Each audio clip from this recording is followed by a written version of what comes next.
بسم الله الرحمن الرحيم. الحمد لله رب العالمين، وصلى الله وسلم وبارك على سيدنا وحبيبنا محمد وعلى آله وصحبه أجمعين. خۆشەویستانم، ئازیزانم، سەلام و ڕەحمەت و میهرەبانی خۆی گەورەتان لێبێت. خۆشحاڵم ئەو جارش لە شاشە خنجیلانەکەی خۆتان بێ ئەوەی ئازیز و خۆشەویست گەیشتبەوە. خۆشەویستانم، ئێمە هەروە لە خزمەت فریشتەکانی خۆی گەورەیت. حتا ڕەمەزان خلاص دەبی وازیان لێ ناینین، بە ئومێدی ئەوەی ئەوانیش لە پاش ڕەمەزانیش واز لە ئێمە نەینن. خۆشەویستانم، طبعاً زۆر کەس لە ژیانیدا ئەکەوێتە زەیقات، ئەکەوێتە ناخۆشی، ئەکەوێتە بەڵایەک، ئەکەوێتە مووقیفەشی یعنی ناخۆش و زەحمەت. سبحان الله، زۆر کەممان وایە ئەو وەختی هەستین دوو ڕەکەعەتی نوێژی حاجەت بکەین و لەخوا بپارێنەوە کە ئەو بەڵایەمان لەسەردا بدات. جارە زوو ئەوەی فکر دەکەینەوە ئەرێ کاکە چی ئەو فلان کەسی دەناسی بەڵکو پێ بڵێم ئەو بەڵایم لە کۆرکاتەوە. ئیتر دەستین لە دەرکەی بەندەکان دەدەین، لەو دەرکەی لەو دەرکەی لەو دەرکەی لەو دەرکەی دەدەین، بەڵام بەداخەوە ئاخر کەس کە بە بیرمان دێتەوە دەرکەی خودای گەورەیە. بەداخەوە بەڕاستی ئەمەش نابێ وابێتن، کە مسلمان ئەوەی کە قوتاری دەکات لە غەم و پەژارەکان هەر خوایە، ئەوەی کە نەجاتت دەدا لە میحنەت و ناخۆشیەکان هەر خوایە. ئەگەر کەسێکیش هات یارمەتی دای، ئەوە هەر خوایە دڵی نەرم کردووە کە بێ یارمەتی تو بدات. لێکەواتە ئەوەل و ئاخیری قوتاربوونی ئێمە لە میحنەت و ناخۆشی و ئەزیەت و ئازارەکان هەر خوایە. بۆ زووتر عێقەی خوای گەورە ناگرین. ئەمە یوجیب المضطر ئیذا دعاه وەیەکشف السوء. ئایا غەیری خوا چی هەیە بێ کاتێک کە لێی ئەپارێنەوە بێتن بەهانا دابێ و ئەو غەم و پەژارت لەسەر لابا وەیەکشف السوء، ئەو سوء و ناخۆشی و زەحمەتی و ناڕێحەتیە لەسەر لا بدە. چی هەیە؟ ئەمە یوجیب المضطر. ئەوانەی کە لێیان ئەقەومێ، ئەوانەی کە تووشی بەڵا ئەبن، ئەوانەی کە تووشی میحنەت و ناخۆشی ئەبن، ئەوانەی تووشی نەخۆشی و نەکبەتی و نەهامەتی ئەبن، لە غەیری خوا کەستان نییە. بۆیە پێغەمبەری خوا عەلەیهی سەڵات وسەلام فێرمان ئەکا، ئەفەرمێ ئیذا سەئەلتە فەسئەل الله وئیذا استەعەنتە فەستەعین بالله. تەواو. ئەگەر داوا دەکەی تەنها داوا لە خوا بکە. ئەگەر هاواریش دەکەی بۆ کەسێک کە لە میحنەت و ناخۆشی نەجات بدە، هاواری تەنها خوا بکات، چونکە هەموو ئیشەکان بەدەستەویە. خۆشەویستانم، دوو ڕەکەعەت نوێژ پێدێ نوێژی حاجەت. هەر بەڵاو موسیبەتێک، هەر غەم و پەژارەیەک، هەر ئاخ و ئۆفێک، هەر نەخۆشیێک، هەر میحنەتێک، هەر دەرد و بەڵایەک هاتە سەرت، سبحان الله، دوو ڕەکەعەت نوێژ بکە و دەستنوێژێکی جوان بشە و دوو ڕەکەعەت نوێژی بەنیەتی نوێژی حاجەت بکە و پاشان وەکو نوێژی تەبیعی خۆمە لە ڕەکەعەتی یەکەم فاتحە و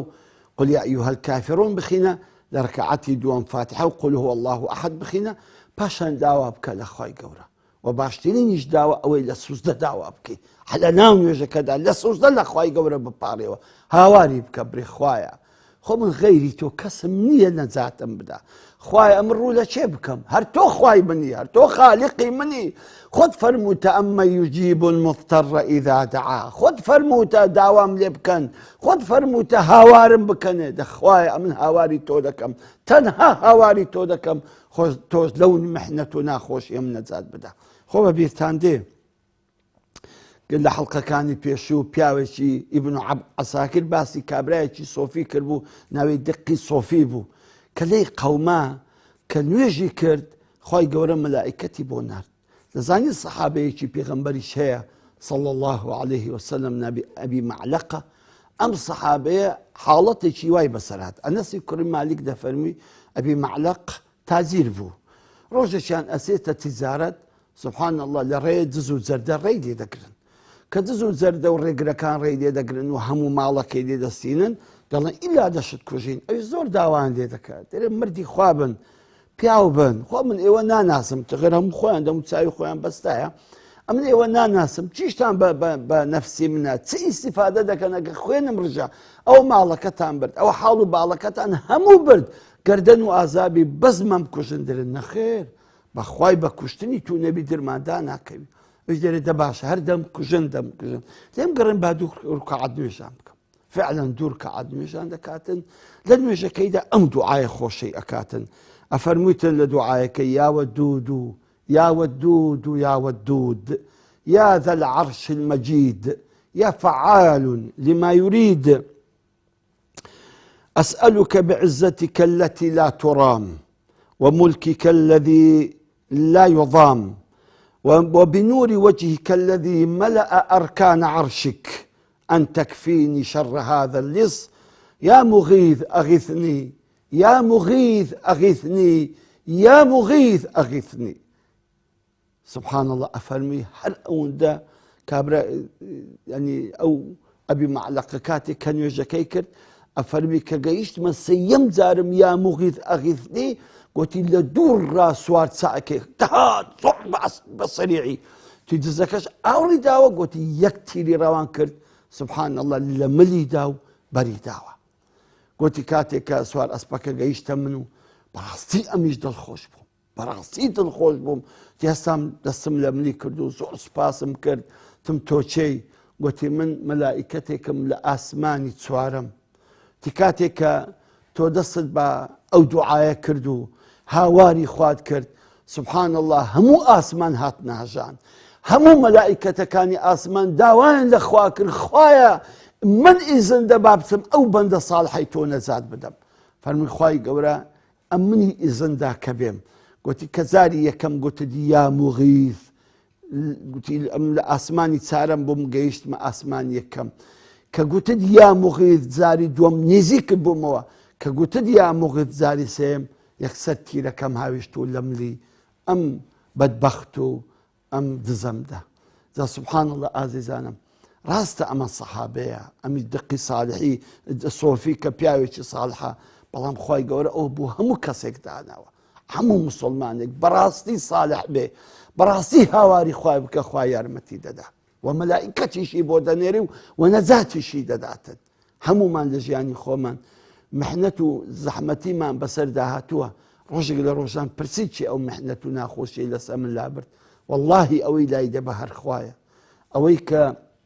او محنتانت لسر لا دباتنو ازاد الدكاتنو نزات دادا لو ناخوشي انا هر خوايا بلان بداخوا اما ناين يكم زال لدركي خواي بدن ناين او دعاء بكين يا ودود ويا ودود ويا ودود يا ذا العرش المجيد يا فعال لما يريد ناين وكو او صحابي او هابك والببارين او هوار بكين يا مغيث اغيثني اي او كسي بهاواري بند كان الدادي بهاوار مورا مغيث او كسي كهاواري دكيتي حيف لغيري خوا هاواري كذبكي حيف غيري خواي قورا هاواري كذبكي سكو هاوار كردن دعاء كردن هرتنها لايقي خواي هربو خواش ابي بو نابي بهيج كسك بري يا مغيث بهيج بشرق نابي بيبري يا مغيث هر خواي هر خواش بهاوار ديتن عزيزانم زمردي خوابن خواي هم ما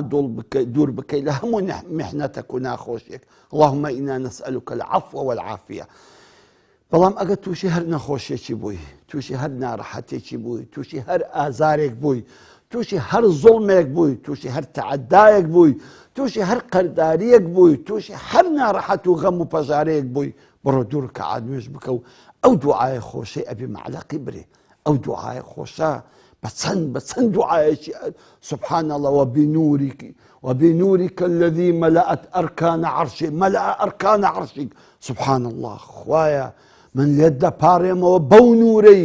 ذاتي باكت كعرشي توي همرونا كردي توا سبحان الله دعايتي قوري دعايتي زور عظيمة براسي أم دعاية ويلي دكاتن كهمو ملائكتان هاواري عليه هستي بلين خواي إذن ما أمدا بتسين أو بنديتو قطار كي خواي إذن ما أمدا بتسين أو عبد صالحيتو نزاد دينا بندست يوم الزريمي عزيزانم تخواي ما وادكين تخواي ما أوا يعني بكولين لو أوي كلا خواي قورا ببارين ولا محنتو ناخوشة كمان نزاد بدا نبا خواي دسينكم فلان مسؤولي فلان عبدي فلان بيد صلاتي فلان كسي والله حيفا تخوا ملك الملوك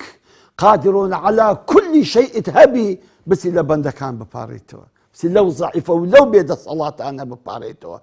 بزانە ئەوانە بە خۆیان بێدە سەڵاتن بەرامبەر خوا ئەوانە بە خۆیان محتاجی خوان ئەوانە گە خواشتەشیان لێ بکە هەر هاواریان لێ هەردەستیتن دەی بۆ عێقەی خۆی گەورە ناگری ئازیزم بۆ لە خوا ناپاڕێتەوە بۆ تەنها داوای وی ناکەی بۆ دەستی عێقەی خەڵکی دەکری خۆشەویستانم شوێنێکی تر لەو شوێنانەی کە مەلائیکەتی خوا لەگەڵمانن کە قسە و گفتوگۆمان لەگەڵ دەکەن کاتی پشمینمانە سبحان الله حتى کە ئەپشمیش مەلائیکەتی خوا لەگەڵتن پێغەمبەری ئازیزمان محەممەد صلى الله عليه وسلم كان حديث إمامي طبراني روايتي كرديا دفرميتن إذا عطس أحدكم فقال الحمد لله دفرميتن أجر يكيكتان بشميو قلتي الحمد لله يقل ملائكة كان كوالين زيكا بي أليتن رب العالمين يعني بي بلي يعني بلي الحمد لله رب العالمين أو هابري فرمي أقر عبدك قوتي الحمد لله رب العالمين أو زي ملائكتك بيدري رحمك الله خوا رحمة بي بكاتن سبحان الله يعني كاتك تو أبشمي سنة وايا بلي الحمد لله أقر كسيك اللابو نزيك بو سنة وايا أوش بيد بلي يرحمك الله أتو الزوابي بديوا بري يهديني ويهديكم الله ياخذ بري يهديكم الله ويصلح بالكم أو سنة كحقي مسلمان شلس مسلماني كبيغمر أفرمي عليه الصلاة والسلام حقي مسلمان لسل مسلمان شاشة يك دوشوينانا إذا عطس أجا بشمي قوتي الحمد لله بيبري يرحمك الله بلاسي إسائما زور كم مدرين باش أجا كسل لا نبو كسل لا نبو أديو ملائكة تاني لقرتن كاك أوان قصة لقد كان أوان يرحمك الله بيدلن بلان بمرزك يبري الحمد لله رب العالمين أجر بشميت قلت الحمد لله ملائكتك دري رب العالمين بيضل دري قل رب العالمين كقلت الحمد لله رب العالمين أو ذا ملائكتك بيدري رحمك الله أو ذا خوا رحمة بيبك سبحان الله براسي خوشة سبحان الله كأبشمي توقف تقول لك ملائكة دكي بزانة تسنزيشي لملائكة بزانة ملائكتك كانت تسنزيني ذكر اخوات ملائكتك لكاتب بشمين دا بيو قفتو قوم لقبكا لكاتب بشمين دا بيو اگر كس نبي يرحمك الله بيبلي ملائكتك بيدلي بوي او بشمين بخسار نسي بوي ألم لحظة دا لقر او بشمين دا رحمتي خواهي قورة بركويتن ملائكتي بيد رحمك الله صد لصد خواهي قورة رحمت بيدكاتن زي مردي خوابن امشت بسيطة بلام زور قوريا لبروي ملائكتي خواي تدا بجواب دي لبروي ملائكتي خوا دعاي تدا دكن لبروي ملائكتي خوا قفت تقول لك دكن ببلاش مدى حركاتك بشمين تاد اقر خلق لكم بو او خلق لو اداب يعني دزاني كقلت الحمد لله كسيق نري الحمد لله اي لقليتي وازبنا لسري بيبري يرحمك الله اما اقر قلتي الحمد لله او وقت سنة وازبتش مسلمانا نشا وحقتش مسلمانا كوات بيبري يرحمك الله اما اقا كسر لقنبو اي ملائكة كان اخوة بيدلين بلان بمرزق كبري الحمد لله رب العالمين تاكو وحلقي شتر اخواي قولتان اسبيرم والسلام عليكم ورحمة الله وبركاته